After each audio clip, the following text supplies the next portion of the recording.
Hello everyone, class 5th maths icon exercise 8.1 का introduction इस video में दिया जा रहा है। मेरा प्यारे बच्चों से ये सलाह अवश्य है कि आप किसी भी एक्सरसाइज को पढ़ने से पहले उस एक्सरसाइज से रिलेटेड इंट्रोडक्शन की वीडियो अवश्य देखें, जिसमें उस एक्सरसाइज से रिलेटेड जो स्पेशल कॉन्सेप्ट हैं वो दिए जा रहे हैं। फर्स्ट में दिया गया है ज्योमेट्री। ज्योमेट्री को हम हिंदी में रेखा गणित के नाम से जानते हैं, और ज्योमेट्री को अगर डिफाइन करना होगा तो ये हम बताते हैं कि geometry is the branch of mathematics. Geometry भी मैथमेटिक्स यानी गणित की एक ब्रांच है, एक शाखा है, that deals with the position, size and shapes and figures, जिसके द्वारा हम position, size, shape and figure के बारे में जानकारी रखते हैं। किसके द्वारा? ज्योमेट्री के द्वारा। और ज्योमेट्री है क्या? Geometry is a branch of mathematics. जो फर्स्ट टर्म आता है या फर्स्ट कॉन्सेप्ट आता है ज्योमेट्री का, वो होता है पॉइंट। यानी पॉइंट जो होता है ज्योमेट्री का इनिशियल होता है, यानी स्टार्टिंग पॉइंट होता है। पॉइंट को हम हिंदी में बोलते हैं बिंदु। इसको अगर डिफाइन करते हैं तो ये बताया जाता है कि a point is a fixed location in space. यानी पॉइंट जो होता है वो कहीं भी किसी भी स्पेस में एक फिक्स्ड लोकेशन होता है जहाँ से हम किसी कार्य को प्रारंभ करते हैं। ये पॉइंट की बात बताई गई। एग्जाम्पल के रूप में आप पॉइंट किससे यूज़ कर सकते हैं, बना सकते हैं? पेंसिल के पॉइंटेड पार्ट से, पेन के पॉइंटेड पार्ट से एक पॉइंट बना सकते हैं, एक बिंदु बना सकते हैं, और इस बिंदु से ही आप जो वर्क करना चाहेंगे, जो ड्रॉ करना चाहेंगे, स्टार्ट करेंगे। बोला ये जाता है कि nor length and nor breadth and nor thickness, यानी पॉइंट की न तो लंबाई होती है और न ही चौड़ाई होती है और न ही मोटाई होती है। सेकंड स्पेशल कॉन्सेप्ट दिया जाता है ज्योमेट्री का, वो है लाइन। लाइन को हिंदी में हम बोलते हैं रेखा। इसको डिफाइन करते हैं, अ line is a collection of points extended endlessly in both directions. Line क्या होता है?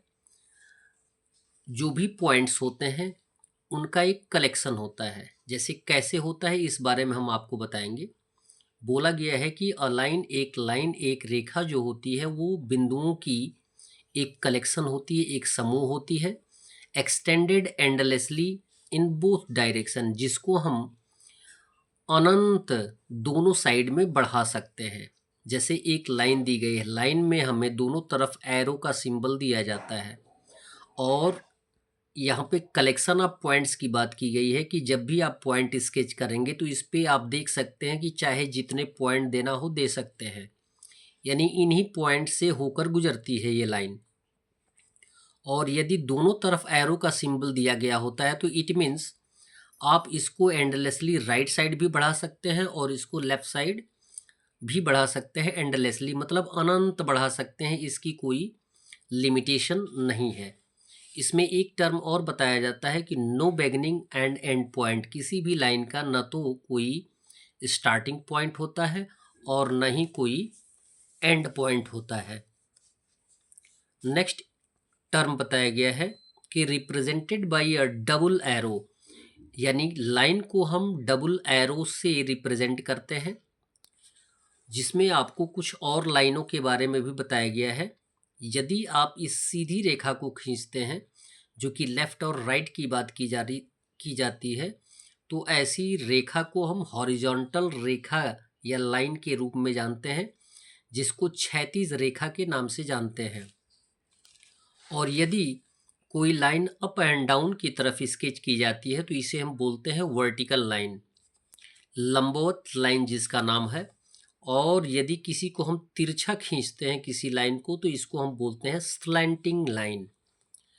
नेक्स्ट इंपॉर्टेंट फैक्ट्स दिया गया है लाइन सेगमेंट। लाइन सेगमेंट को हिंदी में हम बोलते हैं रेखाखंड। और रेखाखंड जो होता है वह लाइन का एक पार्ट होता है। तो इसको हम डिफाइन करते हैं, a part of a line is known as line segment.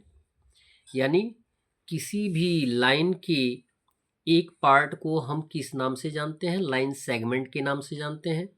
Line segment के दो फिक्स्ड पॉइंट होते हैं, ए एंड बी, जिसको हम एक्सप्रेस करते हैं लाइन सेगमेंट ए बी के रूप में।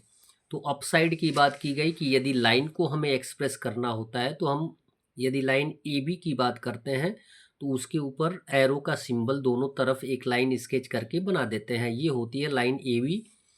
और यहाँ पे हमने स्केच किया है line segment A B. Next important term आपको दिया जा रहा है रे। रे मीन्स होता है किरण।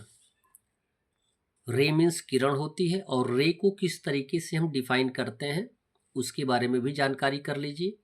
अ रे is a part of line.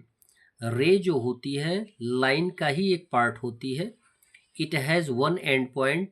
रे में एक एंड पॉइंट होता है और वन पॉइंट गोज एंडलेसली, और एक पॉइंट जो होता है एंडलेसली बढ़ाया जा सकता है, चाहे आप जितना उसे बढ़ा सकें।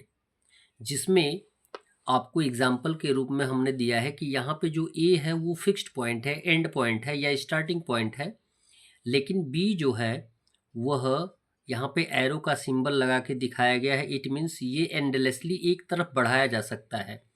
लाइन को हम दोनों तरफ एक्सटेंड कर सकते हैं, रे को सिंगल तरफ यानी एक तरफ हम एक्सटेंड कर सकते हैं, चाहे राइट साइड या लेफ्ट साइड या अप साइड या down side.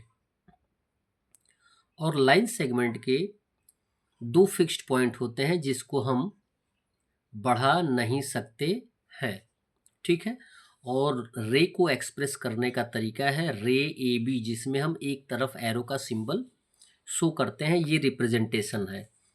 Next important concept दिया गया है कॉलिनियर पॉइंट्स। कॉलिनियर पॉइंट्स जो होते हैं, इफ़ थ्री और more points lie in a straight line. यदि थ्री और मोर, यदि तीन या तीन से ज़्यादा पॉइंट्स एक ही रेखा पे उपस्थित होते हैं, एक सीधी रेखा पे, तो उन्हें हम क्या बोलते हैं? कॉलिनियर पॉइंट्स बोलते हैं। जैसे यदि ये पॉइंट्स दिए गए हैं एक सीधी रेखा पे हैं तो इनको हम क्या बोलते हैं? कॉलिनियर पॉइंट्स बोलते हैं। और नॉन कॉलिनियर पॉइंट्स यानी वे रेखाएं जो एक सीधी रेखा में उपस्थित नहीं होती हैं, यानी three points not lying in the same straight line is known as non collinear point. जैसे कि पॉइंट ए यहाँ पे है, पॉइंट बी यहाँ पे, पॉइंट सी यहाँ पे है, ये एक सीधी रेखा में नहीं है, इसलिए इनको हम क्या बोलते हैं? नॉन कॉलिनियर पॉइंट्स बोलते हैं। That's all. वीडियो को लाइक करें और चैनल को अवश्य सब्सक्राइब करें। धन्यवाद।